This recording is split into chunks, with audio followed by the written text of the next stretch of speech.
So one of the ways to measure this is go ahead and have your boards put up like this on an angle. So since if you're doing it alone, go ahead and put the boards together. Then you butt up the board here and make sure it's butted up really well. And the vertical is fitting nice and vertical and against the mirror. Okay, so that dictates where that one is at. Keep your thumb and pressure on the board so it doesn't move. And then put the other vertical in here, butt it up against the mirror. Then you can scribe here at the end. And then what I recommend is making the cut 1/4 of an inch away from this line that you've just created. And that will dictate an 1/8 inch gap, the mirror and the board, so you can put a caulk bead in there. And that's really what you want. You want an 1/8 inch bead of caulk everywhere around this mirror, so that when you finish the trim, you get a good waterproof seal so water doesn't go behind the board. We'll also caulk the board before we put it up. But again, make your mark, put in a 1/4 inch, and then you could actually say 1/4 inch on here to add. So you put a +1/4 on there to remind you to move over a 1/4 inch, and then you label it bottom.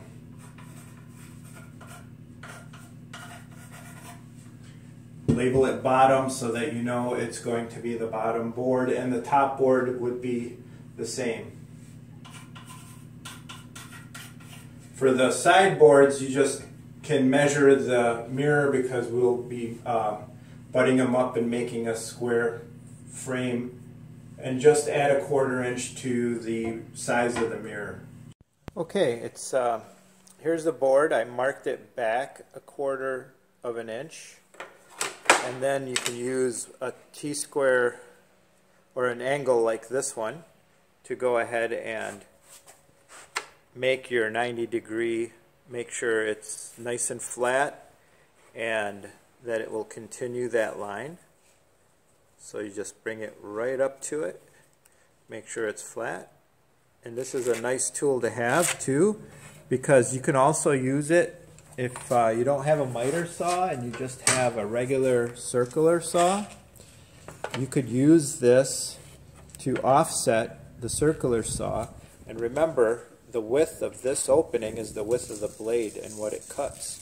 So you want the edge of this on that edge that you want to cut. So you move this back and you can basically hold it tight against that, and then when you go to make your cut, you can follow that square to make the cut.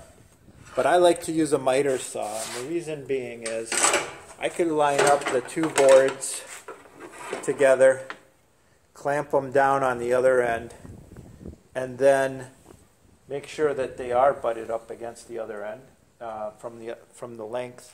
And then when I go to cut along this line in the miter saw, it will cut both boards and it'll be nice and straight. And so that's why I'd prefer to use a miter saw. And for those, again, it's good to, I'm doing the sides. I've already got the mark a 1/4 of an inch away from that line that I had when I did it before. When you put the saw down, make sure those teeth are on the side that you want to remove, because that edge of that tooth is going to take away all that wood. And again, wear hearing protection when you're doing this, and make sure you hold this tight. Some of these saws come with a clamping mechanism that holds it tight and down. You don't want the board to lift because then you get an angle on your cut. So down and over, and then start and go forward.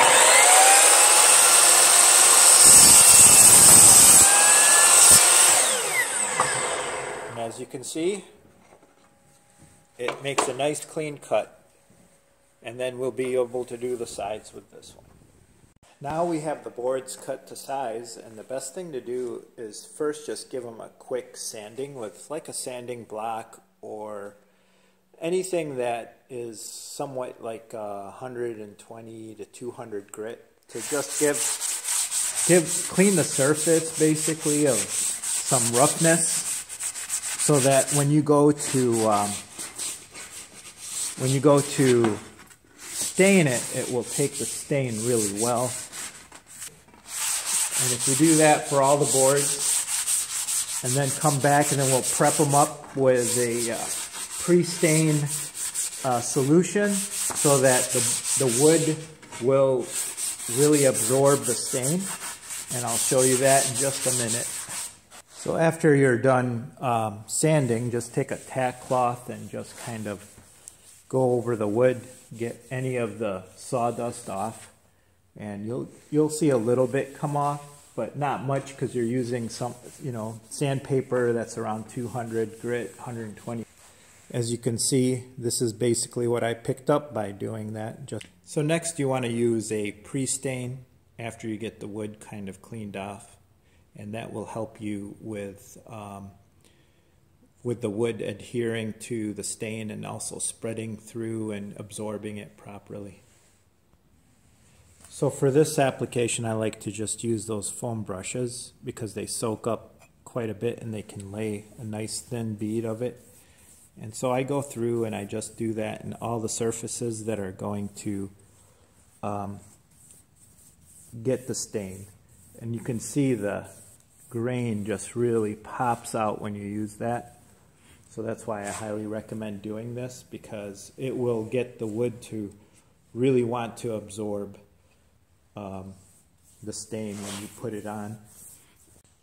Alright, it's been 10 minutes since I've applied it, and you can see the wood has soaked some of that pre-stain in some areas, but it's still a little wet. So what you would do next is, put on some gloves and then just get a rag, and then you're going to wipe the excess off. You don't want that excess in there when you go to stain it, because what'll happen is it won't allow the stain to fully soak.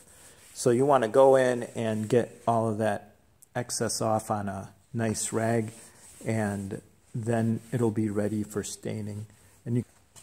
So my wife picked out this color for the boards, and it was found at Home Depot. It's what she ended up liking. And what I'm going to do is utilize a little rag I folded up that I'll be dipping in here and just kind of applying it. I like to do it this way because it won't over apply, and then I can smooth it out and get another rag to take the excess off later. Again, they recommend staining within 15 to 20 minutes after putting the pre-stain on. So we're in that time zone, time frame. So I will get going on that and show you guys how to do this. So I did stir the stain really well before applying, and as you can see, you just put it on, and you may need more than one coat, but I would just say, just kind of lightly put it on. You don't need to put a ton on like what you would get with a foam brush or anything like that.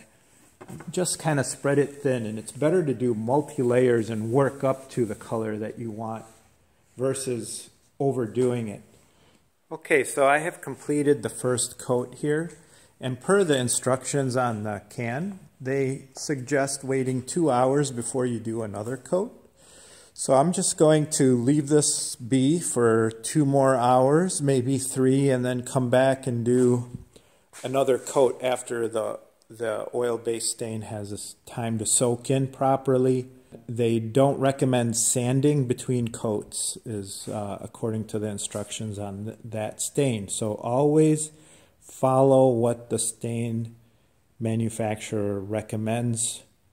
Always sand first, clean, put on the prep, then stain, and then follow the stain manufacturer's recommendations between coats, and then how long you should wait before putting polyurethane on. You'll always get the best results that way. All right, hope this is a good point to take a break.